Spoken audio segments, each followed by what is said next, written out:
If you listen to Donald Trump, if you listened to Trump during the 2024 campaign, you would think that the moment he steps back into the Oval Office on January 20th, the White House will immediately cause the economy to boom.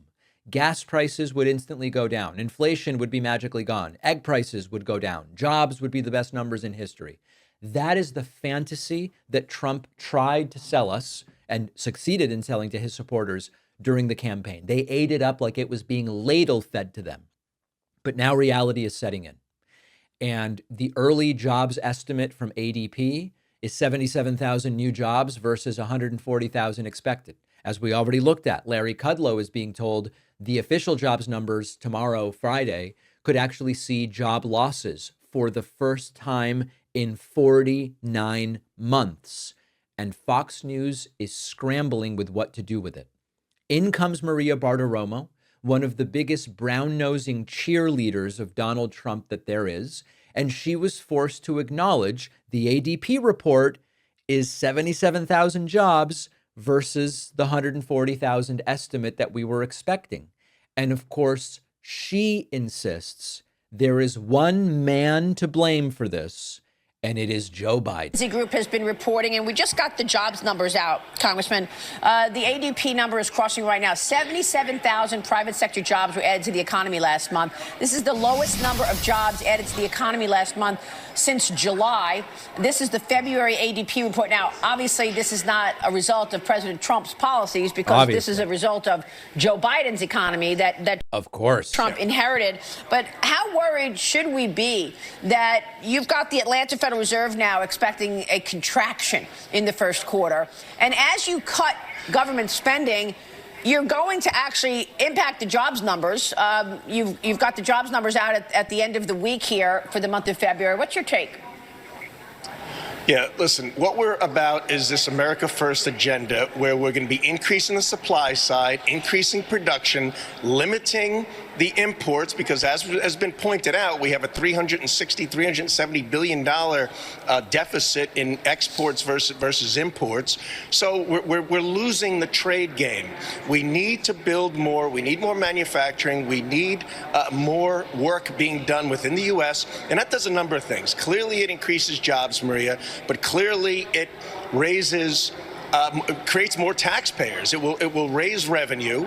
It will increase supply side, meeting. All right. So can someone tell me when Trump's policies start? When does it become Trump's fault if something bad happens? Now, let's take this seriously. I try to be fair when taking a look at economic data. Presidents just don't control everything. There is a lag with the effect of certain policy decisions and their impact. For example, Biden didn't magically tank nor save the economy in the first few months. Trump has not single-handedly created the strongest job growth in U.S. history coming out of the pandemic. That was circumstance. That was their global recovery that was happening. But Trump and his allies don't play by those rules, because if something good happens, Trump takes all the credit. And if something bad happens, it's Biden's fault or the Fed's fault or immigrants or the media. It is anyone's responsibility but Trump's. So the obvious question, which I would love for them to answer, is on what date do Trump's policies take effect? After what date should we mark our calendars and say anything that happens after this period of time will be Trump's fault? Because when Biden was in charge, Fox News and the GOP blamed him for every economic hiccup immediately. And yet now Donald Trump is back. The jobs numbers are slipping. Inflation's starting to tick up. The tariffs are a fiasco. Stock market's just dropping like a rock. And now we need to be patient. So here's the problem for Trump. He made big promises. He told voters all of the things he was going to do and how quickly.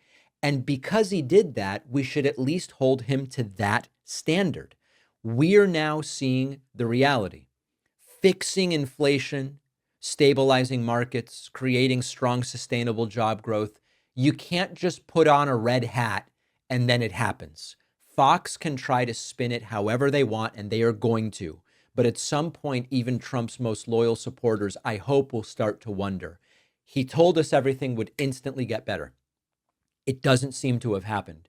Who is to blame for that, and who has failed to actually stick to the promises that he made? We'll see if they actually hold him accountable.